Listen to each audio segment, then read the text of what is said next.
Hello again and welcome to the Orchid Hut. My name is Dana and it is a somewhat cloudy afternoon in southeast Texas. The humidity is back and probably will be for the next week or so. This time of year we have little cold snaps where the temperature drops at night.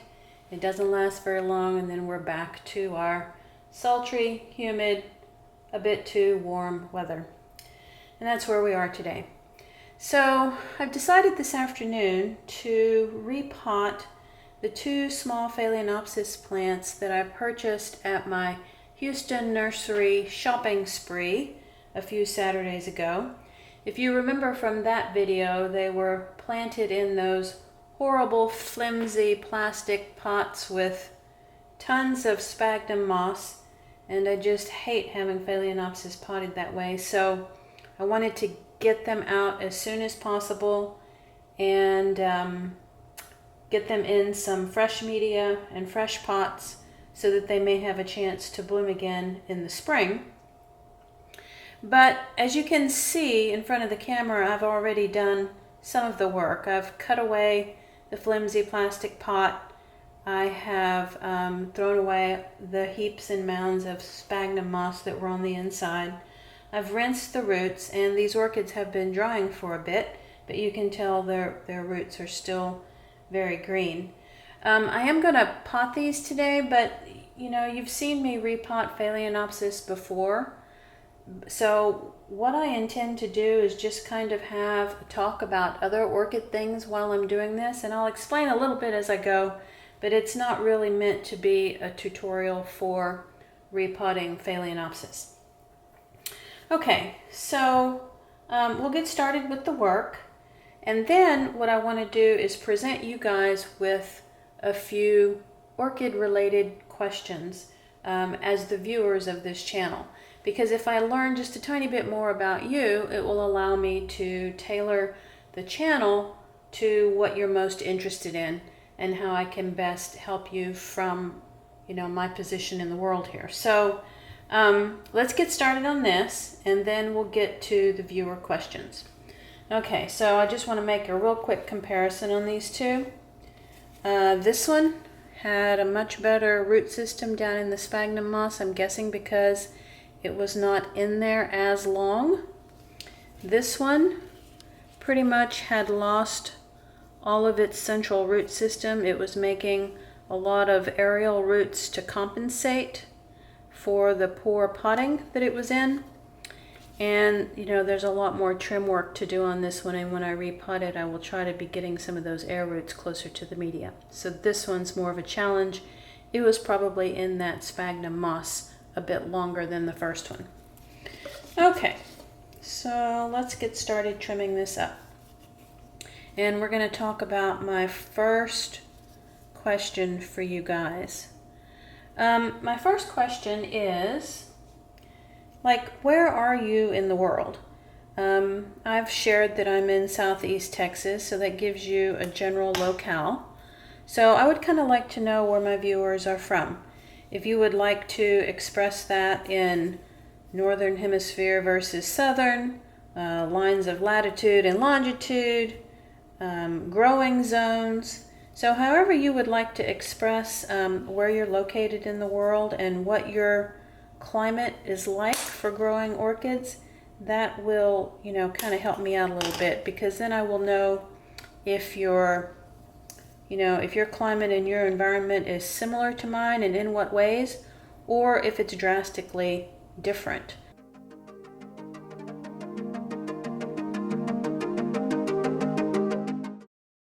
One of the things that I shared in my very first videos is that I don't grow cool growing orchids simply because I can't.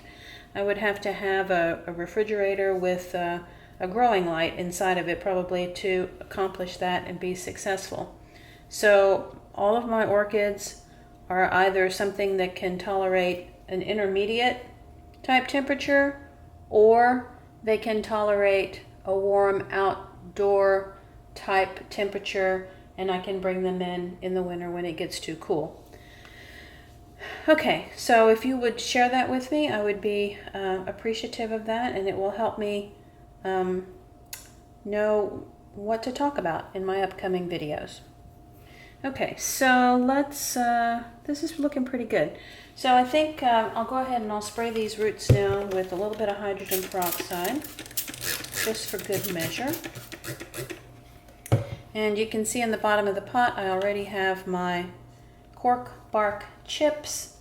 The reason that I do this, again, is that it keeps the dust from the other media from clogging up the bottom of the pot. And so if you look at my other orchid bark, you can see that there's just like tons of dust particles there, and that will eventually wash through and clog up the bottom of your pot after, 20 or 25 waterings. So I do put that cork or very large chunks of orchid bark in the bottom to prevent that. I'm using my favorite orchid pot here, the one that has the cone at the bottom and all of the slits for air circulation. And okay, now what's happened here is that the pot is a wee bit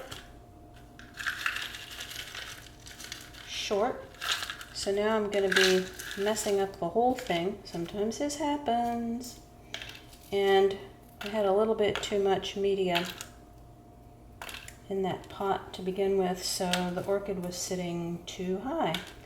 So now I have to pick the cork back out, get it mostly in the bottom. Okay, let's try that again. This time we'll put a little bit, but not so much. Okay. Much better.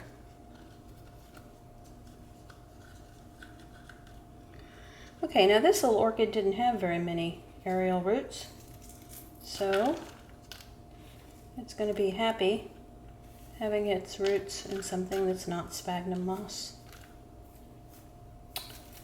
Okay, as soon as I get this bark in here a little bit better, I will move on to question number 2 for you guys.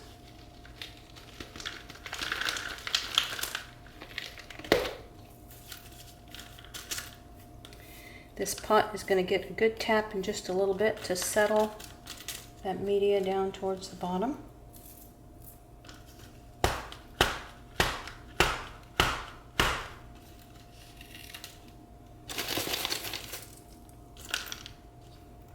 You'll notice that this orchid mix is sort of pre-made with certain components in it. It has the tiniest bit of sphagnum, that's fine. That's not going to hurt anything. But it's mostly comprised of just orchid bark, some sponge rock, some pieces of mica.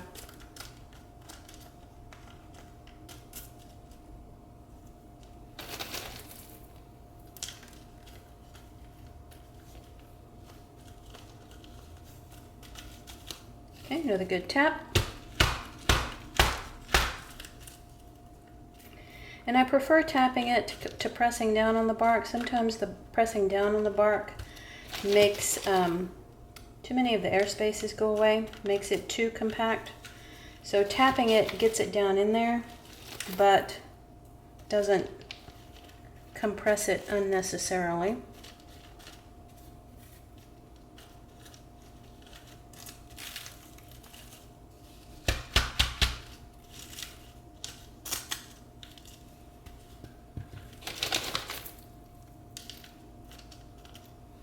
Okay, and this one is about finished.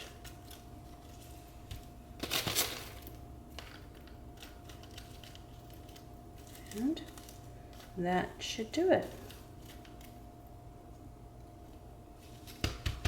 Okay, so this little orchid should be a bit more happy now. All right, number 1 is done. Okay, so number 2, question for you guys before we start this next orchid. What orchids do you grow? Okay, so I'm just kind of curious. Do you attempt to grow a lot of different kinds of orchids? Are you a Phalaenopsis grower? Are you a Dendrobium grower? Do you like Vandas, Tolumnias, Oncidiums?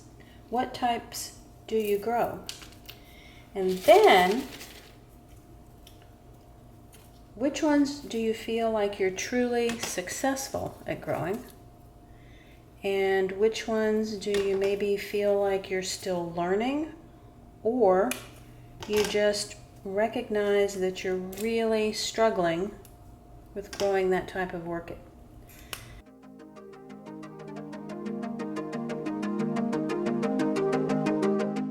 Now, for me, I have introduced a lot of new orchid varieties to my collection this year.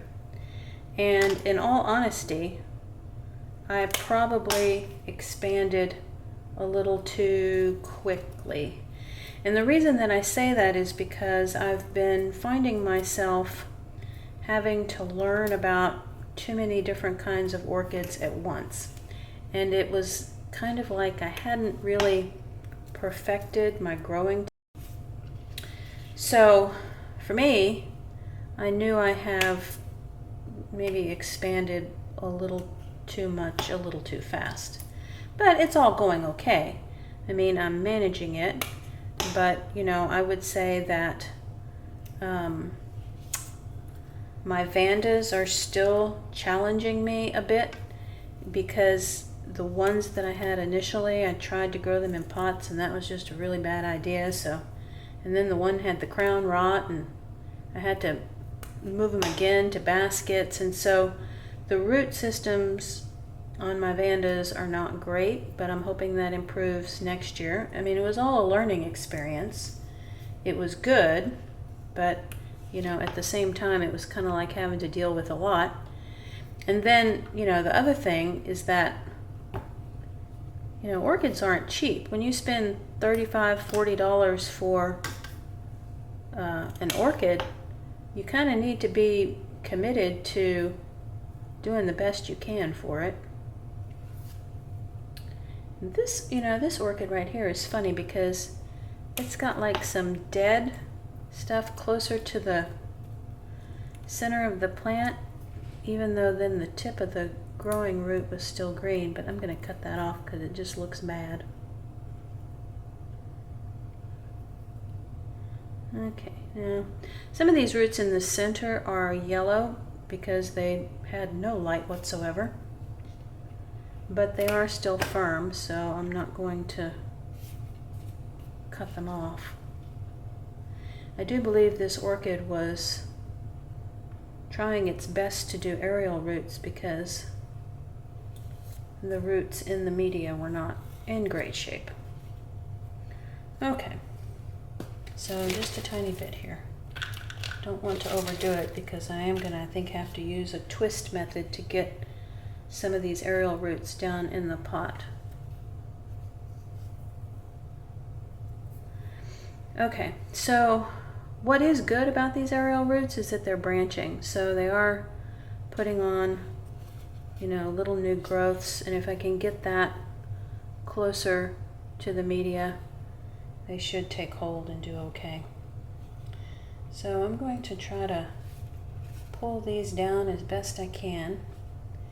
They may not all cooperate. I'm going to get them in there and hope that they don't break.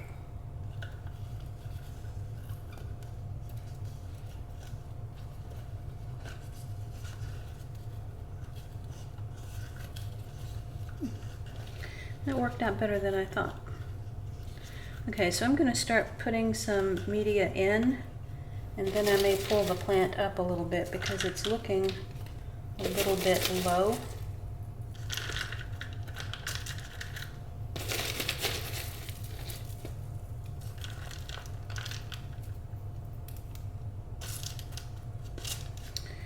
Okay, and then my third question for you guys is, do you have any video requests? Now, I can't, you know, guarantee that I will be able to do it, but is there anything in particular that you are interested in learning more about? If it's something that I feel like I have something, you know, to share, some sort of knowledge or experience, I'm happy to do that.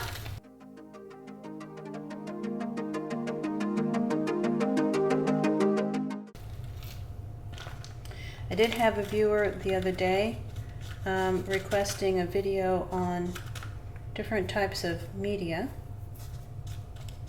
And that's an important one because the media that you choose often has to align with your growing conditions. And just because I use mostly a certain kind of bark mix does not mean that that's going to work for you where you live. And sometimes it does take some trial and error, but if you know how the different medias behave, then you might have a better chance of choosing one that's going to work out for you. So that was one request, and I'll be thinking about that one and working on it. So if there's any particular orchid that you would like to have featured, a certain potting technique,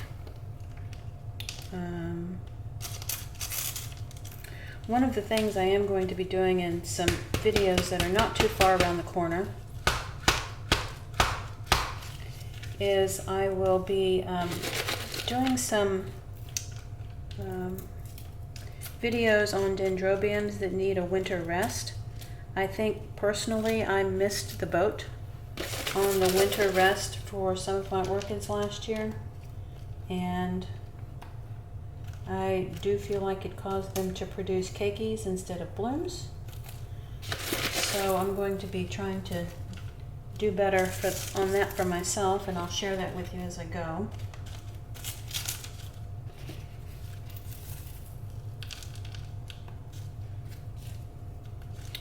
I am a messy repotter, but that's okay.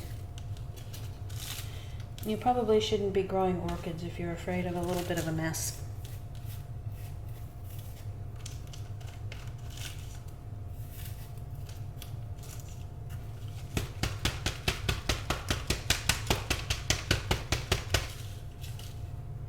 Okay, so there we are. Now, you'll notice that as I was going, I was picking out these two big pieces of sponge rock, so I will probably be breaking those apart and putting them back. Sometimes if they're too big, they just don't work well. And as soon as I break them, you see that they're making a tremendous amount of dust. Okay, so let's get this cleaned up just a little bit and look at our two finished products.